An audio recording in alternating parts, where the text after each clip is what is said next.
sebab nanti saya akan amati jalannya proses pembelajaran yang Bapak lakukan di dalam kelas atau sebelum saya melakukan proses supervisi kelas.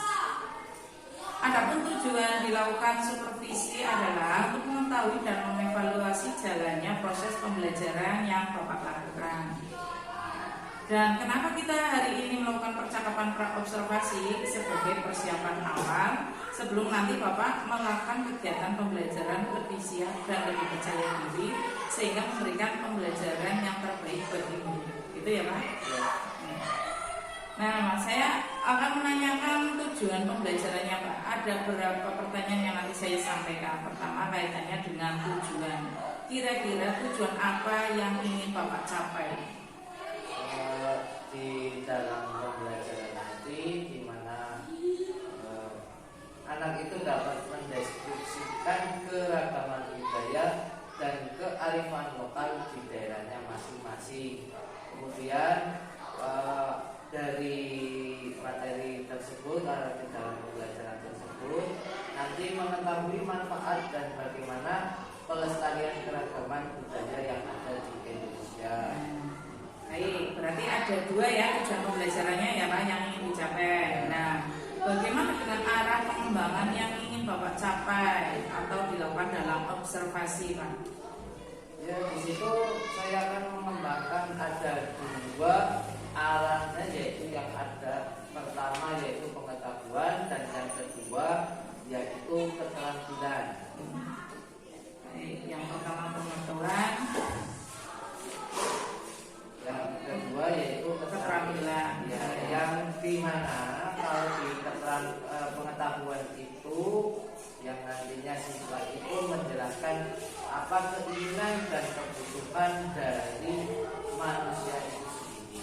Kemudian yang kedua dari keterampilan itu anak diajarkan untuk dapat berpikir lebih kritis, kemudian dapat mengenali atau dapat mengelompokkan barang-barang kebutuhan sesuai dengan kebutuhan. Baik Pak. Jadi area pengembangan yang ingin dicapai adalah aspek pengetahuan dan keterampilan pada siswa. Dan saya ingin mendengar Pak, bagaimana rancang pembelajaran yang ingin Bapak terapkan di dalam kelas. Mungkin ada segi strategi pembelajarannya, model pembelajarannya, ataupun metode pembelajarannya.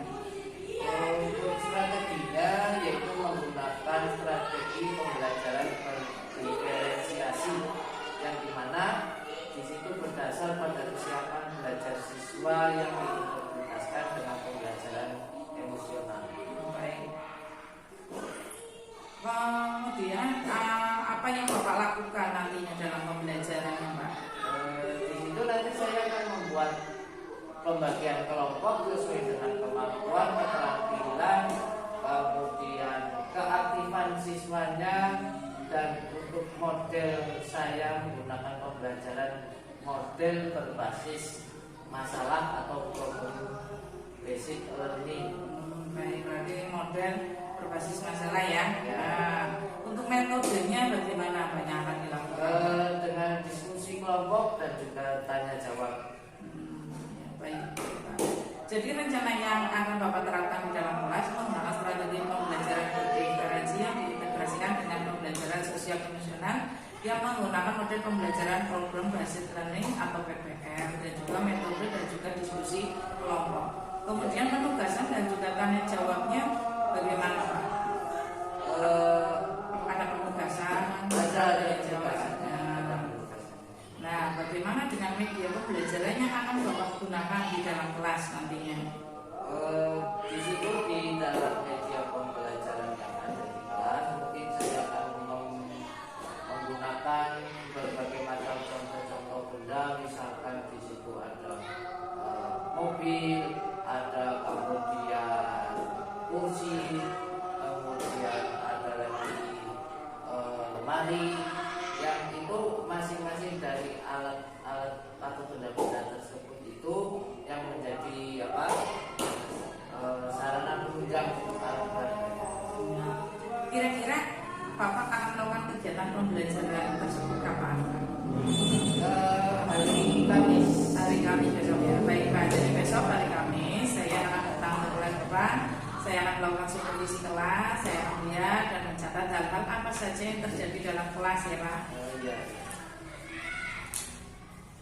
Nanti setelah melakukan kegiatan observasi atau pembelajaran dalam kelas, kita adakan percakapan yang terakhir, yaitu percakapan pasca observasi, yang nantinya juga akan didampingi oleh pengajar praktek Pak. Sebelum kita akhiri, kira-kira apa yang Bapak dapat dari percakapan ini?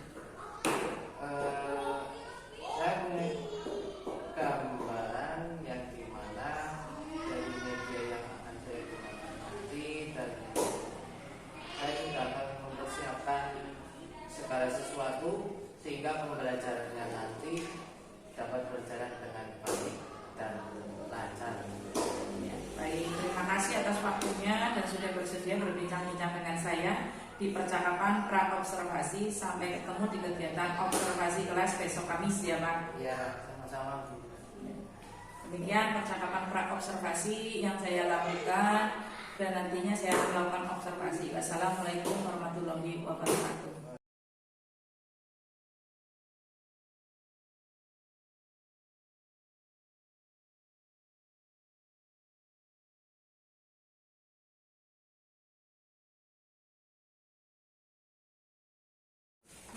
Assalamualaikum warahmatullahi wabarakatuh. Waalaikumsalam warahmatullahi wabarakatuh.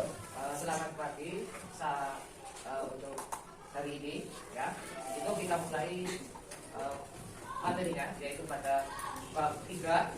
Aku siapkan buku materi IPA di bab 3 ya, terlebih dahulu. Sebelum dimulai, siapa atau ada yang tidak masuk hari ini? Siapa? Nama Hakim ya. Untuk hari ini yaitu pada bab 3 mengenai bagaimana mendapatkan semua keperluan kita, itu temanya. Nah, nantinya di dalam pembelajaran ini ya, diharapkan bahwa nanti kalian itu dapat mengenal cara mendapatkan barang kebutuhan. Misalnya kamu sebagai seorang pelajar, di buku ini tasmu, di tasmu itu isinya apa saja? Buku, terus pensil, pulpen, terus ada lagi penghapus, terus asahan, penggaris ya. Nah, itu adalah kebutuhan dari seorang pelajar. Untuk apa? Untuk menjaga sarana belajar kamu, untuk mencatat sebuah materi yang perlu dicatat supaya tidak lupa. Itu berasal dari buku. Nah, untuk yang pertama itu ada pada buku ya, pada buku itu yang pertama aku dan kebutuhanku ya. Nah, seperti yang kalian lihat pada layar monitor depan, yaitu bagaimana mendapatkan semua keperluan kita. Nah, terlebih dahulu kamu harus tahu apa itu sebuah kebutuhan ya. Sebuah kebutuhan seperti yang tadi dicontohkan, bahwa seorang pelajar atau siswa itu membutuhkan sarana belajarnya, yaitu tulis, menulis dan yang lain sebagainya. Nah, kebutuhan itu bisa jadi berawal dari sebuah keinginan, yang dimana keinginan itu menjadi lebih baik dan hidup lebih layak. Keinginan itu merupakan fungsi tambahan yang ingin dimiliki ya. Jika tidak terpenuhi, maka tidak akan mengganggu kelangsungan hidup seseorang. Jadi keinginan itu pada dasarnya adalah tidak wajib untuk dipenuhi ya. Karena apa? Sebuah keinginan yang itu tidak mungkin atau susah untuk diwujudkan tetapi dipaksakan, nantinya akan dapat mengganggu apa? Mengganggu kelangsungan hidup dari seseorang. Misalnya kamu pengen punya mobil atau pengen punya pesawat, tapi kan tidak bisa, dipaksa-paksa ya. Itu nanti jadi kepikiran, jadi beban ya, dipaksa-paksa. Orang tidak, nanti dipaksa. Nah, di dalam kebutuhan ini ada 3 jenisnya ya. Di dalam mengenai kebutuhan itu ada 3 jenisnya.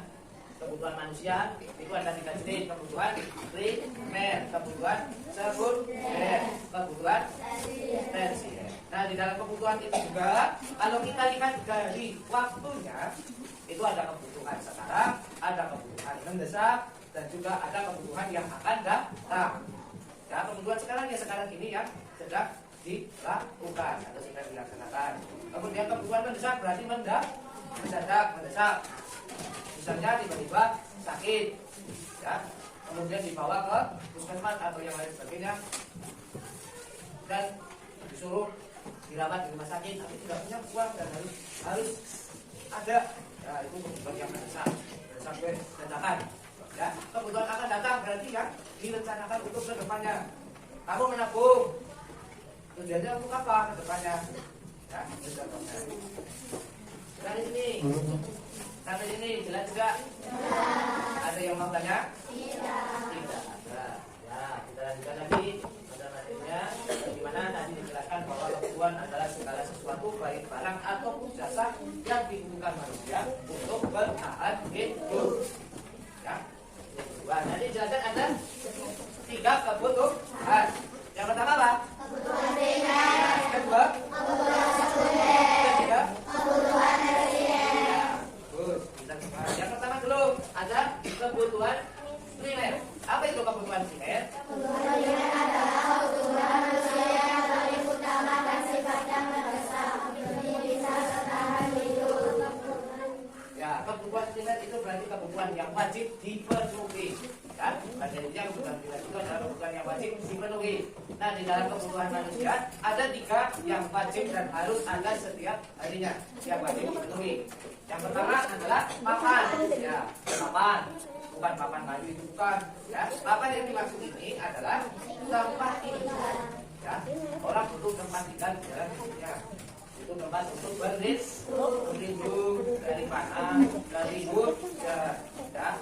Yang kedua ada sandal. Sandal itu apa? Pakaian. Itu pakaian. Ya, pakaian yang kamu kenakan setiap hari. Ya. Terus yang ketiga pangan. Pangan itu adalah ya, makanan. Itulah 3 kebutuhan primer yang harus dipenuhi dan harus ada. Ya. Tiga-tiganya tidak boleh tidak ada, harus ada.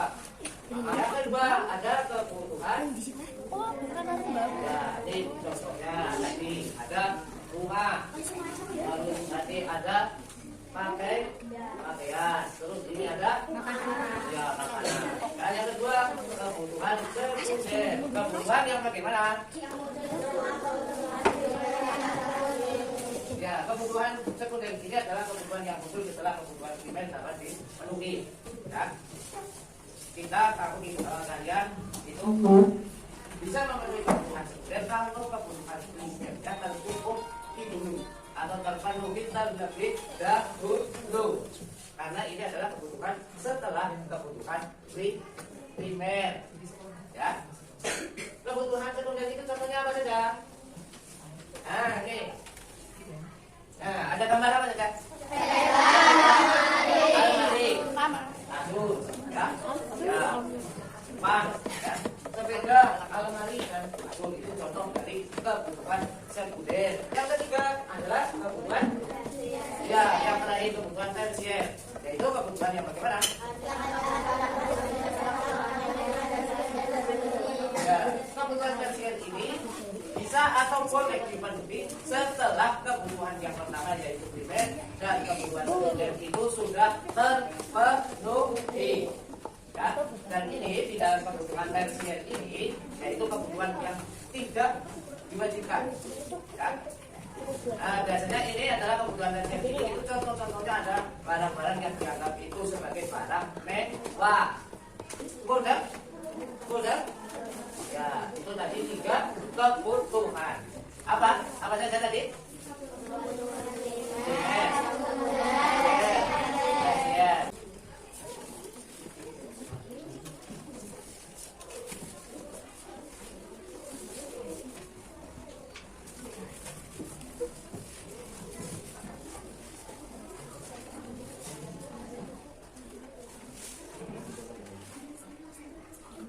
Dia itu nanti dimasukkan ke kolom yang itu. Kita lihat tadi kan contohkan makan. Makan kan di penting ya. Ke depan diisi sesuai dengan tempat yang ada pada kolom. Kalian masuk satu kan? Benar. Satu.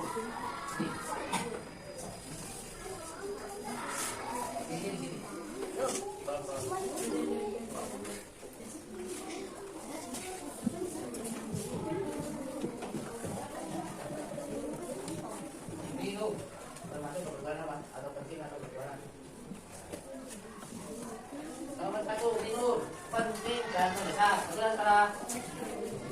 Betul masalah? Betul. Jelas? Jelas? Ya, ulangi lagi tadi kebutuhan itu ada berapa jenisnya? 3 apa saja yang pertama? Kebutuhan primer yang bagaimana? Kebutuhan primer yang bagaimana? Pengertiannya kebutuhan yang ya harus dipenuhi. Contohnya apa? Ya, makan dan pangan. Kebutuhan sekunder pengertiannya yang bagaimana? Ya, muncul setelah kebutuhan primer terpenuhi. Contohnya apa saja? Ya, yang ketiga kebutuhan. Kebutuhan yang bagaimana? Ya, bersifat tema kebutuhan ini muncul setelah kebutuhan sekunder dan kebutuhan primer terpenuhi. Contohnya apa? Ya, jadi kebutuhan manusia itu ya, bahwa kebutuhan manusia setiap manusia itu berbeda-beda. Satu dengan yang lainnya pasti berbeda. Maka perlu ada perencanaan supaya semua kebutuhan itu dapat terpenuhi. Jelas? Jelas? Jelas? Saya materi ini jelas? Ya. Cukup sekian ya. Kamu siapkan kembali untuk mata pelajaran yang berikutnya. Kalau sudah paham dan sudah jelas, kamu siapkan materi pelajaran seni. Ya, kamu keluarkan buku pelajaran seninya.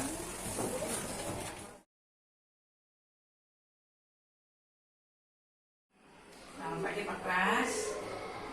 Ya, bagaimana kesan Bapak setelah melaksanakan pembelajaran kemarin ya? Ini sesuai dengan perjanjian yang pas observasi. Saya akan menanyakan lagi setelah saya observasi Pak. Gimana kesannya kemarin setelah melaksanakan pembelajaran Pak? Ya, cukup memuaskan.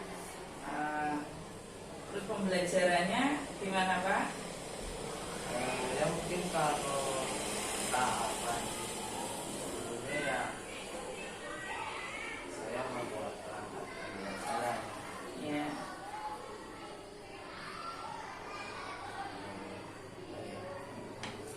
Kondisi siswanya juga menurut saya sih kemarin udah antusias ya Pak dalam pembelajaran, meskipun ada beberapa anak yang mungkin ada lah yang kurang ini antusias.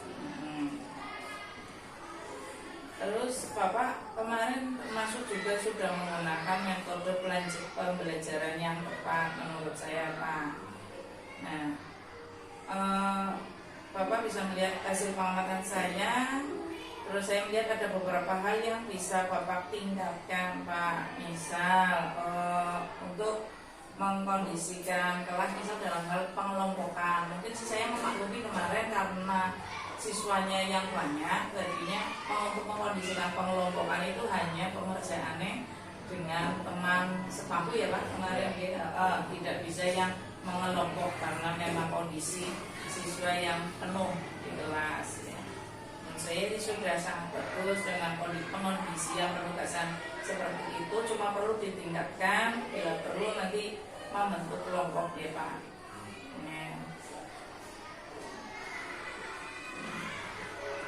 Terus saya ini Bapak bisa memberikan lebih banyak waktu untuk diskusi ya Pak. Tadi kan kedepannya mungkin nanti dibuat kelompok, terus waktu untuk diskusi lebih banyak. Terus kedua Bapak bisa memberikan umpan balik yang lebih spesifik kepada siswa. Bagaimana Pak Pras dengan pengamatan yang saya berikan gitu? Ya, untuk pengamatan dari ibu ya paling tidak nantinya akan menjadi satu perbaikan lagi bagi saya ke depannya untuk lebih baik lagi di dalam pembelajaran, baik itu berbagai macam pelajaran ya pokoknya dari hari ke harinya itu menjadi satu motivasi tersendiri bagi saya untuk menjadi lebih baik dan lebih memprioritaskan kenyamanan siswa. Ya, berarti nanti bisa membuat rencana perbaikan ya berdasarkan hasil pengamatan observasi kemarin ya Pak. Iya. Ya, terus saya juga berharap dalam pembelajaran selanjutnya dapat lebih efektif aja gitu Pak. Udah bagus sih sebenarnya, cuma mungkin ditingkatkan lagi yang lebih efektif gitu Pak.